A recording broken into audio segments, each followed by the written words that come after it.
ઉનાની main બજારમાંથી શંકાસ્પદ નકલી માખણ ઘીનો જથ્થો જિલ્લા એલસીબીએ ઝડપી પાડ્યો છે. ઉનાના મેન બજારમાં આવેલા જયગોપાલ કરિયાણા નામની દુકાનમાં જિલ્લા ક્રાઇમ બ્રાન્ચે રેડ કરી હતી.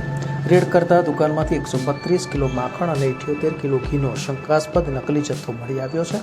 જિલ્લા ક્રાઇમ બ્રાન્ચે આ જથ્થો પકડીને Gir Somnath food and drug વિભાગને જાણ કરી હતી.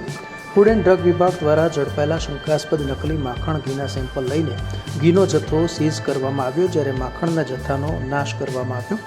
આ જયગોપાલ કરિયાણાના માલિક મિલન મનસુખ ગોરખિયા રહેઠાણ ઉનાવાડા વિરુદ્ધ ફૂડ એન્ડ ડ્રગ વિભાગ દ્વારા તપાસ હાથ ધરવામાં આવી છે.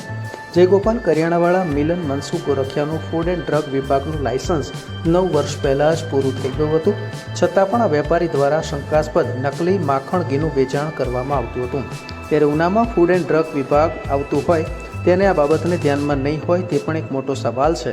ત્યારે હાલ ઉનામાં ફૂડ એન્ડ ડ્રગ વિભાગની કામગીરી જિલ્લા ક્રાઇમ બ્રાન્ચે કરતા ખાદ્ય પદાર્થોમાં ભેળસેળ કરતા વેપારીઓમાં ફફડાટ ફેલાઈ ગયો છે.